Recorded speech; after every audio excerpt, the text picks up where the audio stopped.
Hey everybody! I realize it's been quite a while since I've done any kind of vlog specifically related to hand reviews. I also know that the hand reviews are really important. A lot of people watch the vlogs just for the hand reviews, and it's also a good learning tool for me. The hard part for me is when I'm at the casino, a lot of times I want to focus on what I'm doing and not be taking videos, but I'm going to make more videos like this one that's really just focused on the poker hands. And I will go ahead and title those videos something like poker hand analysis, poker hand review, or poker hand histories to make it really obvious for people that just want to watch those videos. So you can go ahead and scroll through the other stuff that you're not interested in and just click on those videos that are the poker hand reviews. So I'm going to review some hands from two separate sessions that I played. The first was an Omaha session I played at Bay 101, 2040 Omaha. And the second, I played just a little bit of 112 the other night at Lucky Chances Casino. So if you only want to watch No Limit Holdem hands, you can go ahead and skip ahead to this number. I will put that number right here so you can skip ahead and watch that if that's what you're interested in. Okay, without further ado, let's get into it. Okay, so at the Bay 101, I played 2040 Omaha high-low. I folded for almost the first 3 orbits with such rag cards, and then finally in the small blind I have Jack 997 with 3 spades. Not exactly a great hand, but when there are just 2 limpers in late position, I only have $10 to call to potentially win 80. And I also was pretty confident that the man on my left in the big blind wasn't going to put in a raise unless he had a monster. So I went ahead and called the $10. I think this is a hand that I wouldn't normally play, definitely not from the small blind, but it seemed like that was a pretty decent price. The thing that sucks about this hand is basically everything. It's very specific. It's a high only hand. I've got 9s, which are like one of the worst pocket pairs to have, if not the worst. So I'm kind of screwing myself for $10, but whatever, let me tell you what happened. So we end up flopping a set with the 9s. I go ahead and check. I was pretty much going to check all flops anyways. It checks through to one of the players in late position who bets 20. That's a 1 bet. And it calls all the way around. I also put in the call. We're off to the turn card, which is a blank. It doesn't fill up my 9s and make a full house. It doesn't bring the straight. It doesn't bring a flush or a low. So I check and the action checks through. Finally, the river card brings a straight. I check and guess what? It checks through. If I was facing a bet on the river, I think I could pretty easily fold because a lot of players that would continue on that flop would be betting combo draws that would have gotten there on the river and beat my set. But because nobody bet, I just turned over my set and it was good. So I scooped a nice pot there. Part of the reason why I took such a passive approach with this set is because a lot of times in Omaha, people will overvalue their sets when there are so many other draws on the board. It's one thing to bet top set or even middle set if there are virtually no other draws on the board. But most of the time, especially in Omaha, there are such draw-heavy boards, it can be really wasteful to bet your sets, in my opinion. Maybe there's others who disagree that have more information about how to play sets in Omaha, but so often there's just other draws, there's a low, you might be getting free rolled by somebody who already has a low. There's so many reasons to just play cautiously, especially out of position when you flop a set. Okay, enough about that, on to the next hand. In this next hand, we are in early position with ace, king, 6 of hearts, and the deuce of diamonds. I go ahead and raise, making it 2 bets here early on. I think if I were in a tighter game, I might consider just calling here and letting other people in the pot that might have worse hands to play with. However, this was a very loose game, and I knew that if I raised, there were still going to be plenty of callers, and sure enough, there were. So I put in the second bet and was called by 4 other players, so we are going 5 ways to the flop. The flop comes 10, 6, 7 with 1 heart, and the action checks around. I think I could have put in a bet here, and maybe I missed value by not doing that. However, I was playing a little bit conservatively after running kind of bad. Let me know what you all would have done if you would have put in a bet with the nut low draw with virtually no high. I had a pair of 6s. Anyways, it ends up checking through and we're off to a turn card, 5 ways. The turn is the 3 of hearts, giving me the backdoor heart draw and the nut low. It checks to me and I go ahead and bet. All call behind me, and then the small blind, sneaky small blind, puts in a check raise, which leads me to think, whoa, what happened? The small blind That's like a weird card, first of all, for the small blind to be betting on, unless they also have the nut low. But it made me think, did a small blind flop a straight and then slow play? I don't know what happened here. Either way, I decide to pump the brakes because maybe I'm not the only player who has the nut low, and I don't want to get quartered or put in a lot of money if I am just ultimately going to get quartered. Part of me is tempted to bet because there is that flush draw out there and I have the nut hearts. However, I'm holding 3 hearts in my hand, so I am blocking myself a little bit. If somebody has a set, they're also looking to fill up. I don't know. I'm playing a little bit cautiously here. And maybe if I, again, was running better, I would have been a bit more aggressive, but I decided to take the conservative route and just call. I didn't put in a third bet. I just called and said, we'll reevaluate on the river. So the river is an offsuit 5. I don't hit my flush, but I still have my nut low, which will be good for a portion of the pot. We just don't know how much. Sometimes I check raise nut low on the river in these games that are so loose. Because of the way the action played out, there were several other players at the table being aggressive. I really wasn't sure if I was the only nut low at the table or if I was going to be getting quartered. So I went ahead and just check called and showed down my nut low, which ended up being good for half the pot. That sneaky small blind flopped a set, but then got outdrawn on the river by a straight. So I didn't get video of this last hand, but it was a very pivotal hand for me and definitely something that I get to learn from. In late position, I look down at ace 3, 4, 5 rainbow. There is one limper behind me. I go ahead and make it 2 bets. It folds back around to the limper, who I know to be a competent player who plays a very wide range of hands pre-flop. So we are heads up and off to the flop. The flop comes queen 2-3 with 2 hearts. So I have a straight draw and a nut low draw. The player out of position checks to me, I bet, and he calls. The turn rolls off in offsuit 6, and I'm like, yay, yay, nut, nut, I have nut, nut. When you have the best hand, both the high and the low. I have the nut low with the ace 4, and I now have the nut high with the 6 high straight, 2, 3, 4, 5, 6. However, my opponent leads into me, which is a little bit concerning, but me thinking, this is great, I have nut, nut, I'm gonna raise. So I went ahead and made it 2 bets. He made it 3 bets. I thought for a second, and I said, why is he making it 3 bets? Does he also have nut low?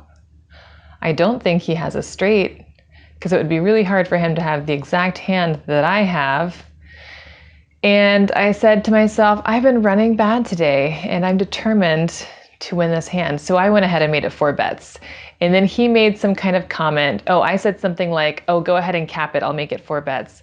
Then he made some kind of comment about, oh, there's no cap. We can go all in because we're heads up. A rule that is very common that I somehow just let slip from my mind. So when he made that comment, it kind of took me back for a second. And I was like, oh, maybe he has a stronger hand than I thought. And he looks at me and he says, I'll just call. And he put in the call. So I'm feeling a little bit uncertain right now, a little bit unsafe. And the river rolls off a heart. I forget which card it was, but I remember that it was a heart because I immediately assumed on the turn when he raised me that he had some kind of redraw to the hearts. And sure enough, he let out as soon as he saw that heart come on the river. And I said to myself, oh crap, I feel sick inside. Can I run this bad? Is this what happens? This loose player that always plays so loose and crazy finally has the nuts and I just have to suffer. So anyways, I made the call, didn't raise here because obviously he more than likely has hearts and I only have the nut low now, which should normally be good for half the pot, heads up, but he turns over his cards. He had ace 6 of hearts, 6, 4. So he also had the nut low. I get quartered here taking 25% of the pot, gave this guy a bunch of money, and turns out versus his hand, I was behind pretty much the whole way. So even though I can't be results oriented and it seems like I just ran into the top of my opponent's range in this hand, it's good for me to look at the equities and to not get overconfident about my hands. Yeah, not a whole lot you can do about it. Sometimes you just run into it. Yikes. I know that there are plenty of you watching who are much more experienced Omaha players than I am. So please, if you have comments about the hands that I played or the way I analyzed them, please let me know what you think. Now let's move on to the No Limit Hold'em hands. I bought into the 1-1-2 No Limit Hold'em game at Lucky Chances for $40, which is a min buy. I only played for about an hour while I was waiting for a seat at Omaha. I could have bought in for more, but I actually haven't played very much Hold'em this year. I probably need to continue practicing and learning, but I really wanted to save my bankroll this particular night for playing in the game where I know I have a better edge, which is the Omaha game. Anyways, I had fun playing short stacked, and let's go over these hands. In this first hand, I had managed to chip up a little bit, and I had about 100 in my stack. We are in the hijack with Ace of Spades, Queen of Diamonds. That's funny. Okay, there was a guy at the table who was getting really tilted, so in my notes I called him Tilty. So under the gun and Tilty, open limp for $4. I make it 12. The loose player on the dealer button calls. The small blind calls, big blind folds, and under the gun and Tilty in early position both call. The flop comes King of Diamonds, Jack of Diamonds, 7 of Hearts. Not a whole lot for us there, but when under the gun makes it 10, I look at the size of the pot. I think, okay, I can call $10 and see what happens on the turn and make a decision there. I mean, this is a pretty small blocker bet, so I don't think that under the gun is particularly strong, but I also don't know what these other players are playing with, and I just have ace high. Anyways, I call the $10, and all the other players call except for Tilty. He actually folds. The turn is a 7 of diamonds, and this is pretty interesting. The under the gun player goes ahead and just moves all in for, I think he has 100, just over 100, like 106 in his stack. Pretty easy fold for me. I do have the Queen of Diamonds, but the Ace of Diamonds is still out there. There's a flush on the board, and I still have ace high. So more than likely I'm drawing dead against a flush or just drawing really slim against an already made hand. This is an easy fold for me, and I go ahead and toss in the cards. But I wanted to share this hand with you, one, because it's one of the few that I actually recorded, and two, because I thought it was kind of interesting how the hand played out. The loose player on the dealer button calls, and the small blind player folds. So now it's the man under the gun who moved all in, and the loose player on the dealer button who are heads up. The river is a blank, and the under the gun player turns over ace queen with the ace of diamonds. So he decided to move all in on the turn when the diamond rolled off because he had the ace of diamonds in his hand. I don't know if he was hoping to hit another diamond on the board for the ace high flush, or if he thought he could just blow 3 other players out of the pot with a bluff on that kind of a board. But anyways, he made that move, and the dealer, the player on the dealer button, turned over 6-5 of diamonds for the turn flush. So of course, he's not going anywhere. I thought that was a kind of interesting choice for the under the gun player, probably just playing really loose and wild because it was a pretty loose and wild game, as is evidenced by this next hand I will share with you. Okay, so this is the last hand I played before moving to the Omaha game. I picked up my camera to record after I'd already folded because the action was just too hilarious. Even the poker dealer was like, wow, I've never seen this before. So let me backtrack a little bit. I'm in the small blind, I have king, queen offsuit. Everyone at the table, every single person, 9-handed, limped around until it got to me in the small blind where I had to call $3 to hang on to see the flop. So I go ahead and make the call, the big blind checks, and we're off to a flop. The flop comes ace 10x with 2 spades. The ace is not the ace of spades. So this is a pretty easy check fold for me, but the action is so funny in this hand. I check, it ends up checking around to an early position, pretty active player who makes a bet of 12. Virtually everyone calls. I'm the only person who folds. So I folded on the flop when I realized there's likely way better hands out here that are beating me. I don't want to stick around for this. I just let the cards go. The turn is where things get really interesting and where I turn on my camera. It checked back around to the person who bet on the flop, and he put out another bet, this time of 45. Everyone is calling behind him until it gets to the player directly on his right, the player directly in front of him, who's a pretty loose player. And this guy bets 100. So he basically min clicks back. It's 55 on top of the 45. And everyone is shrugging and calling off their stacks. It's so hilarious. Everyone's calling who has that much money in their stack, and those who don't are they're just going all in. So there's still 8 people in the hand, mind you. There's 8 people in this silly hand. There's 8 people in this hand. I guess at a certain point, everyone has enough equity to stay in the hand. But when the jack rolled off on the river and I would have hit the gutter, I for half a second thought, man, I should have stuck in there with my crappy draw. But then I thought about it for a second. I don't think I was even getting the right odds to call off my short stack of, I think I had 65 in my stack at that time. I don't think I was getting the right odds to draw to 3 jacks. Because if I put another player on a flush draw, that eliminates the jack of spades that I could hit. I have 3 jacks to hit: the jack of hearts, the jack of diamonds, and the jack of clubs. So I'm drawing to 3 outs. I assume on the flop somebody has an ace, somebody has a flush draw, maybe somebody has 2 pair or some other draw, and my gutter ball to the jack is not a very good hand to continue with. So it's really easy to be results oriented when I see this massive pot that I could have won, but the reality is that would have been a terrible call to make. And sure enough, you know, sometimes you make terrible calls and get rewarded, but most of the time you're just punting off your money like a bunch of these players at the table did. It turned out on the flop that one player flopped a set of 8s, other flopped a set of 10s. And on the river, another player had queen 9 of spades. And instead of making his flush, he made the gutter ball to the jack. He had the lower end of the straight.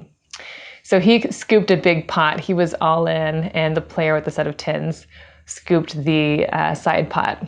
So just a really funny hand, really funny action. I didn't stay at the table to record the dealer trying to figure out all the side pots, because God knows there were side pots everywhere. I've never seen such a crazy hand before.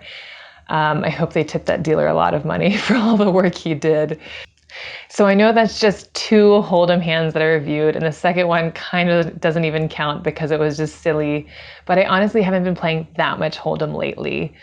I'd love to know, are you watching this channel for the Holdem? Are you watching this channel for the Omaha? Are you watching this channel for some totally different reason? Please let me know in the comments down below.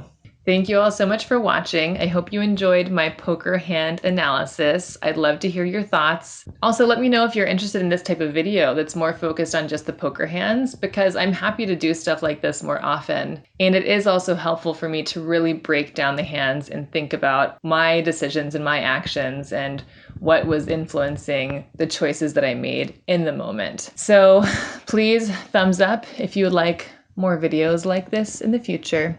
Okay, thanks for watching. Bye. I'm not talking to you, I'm just talking to myself, no? Fucking no luck, you know, shit. Well, don't curse on the table, sir, okay? I'm talking to myself, Even man. though.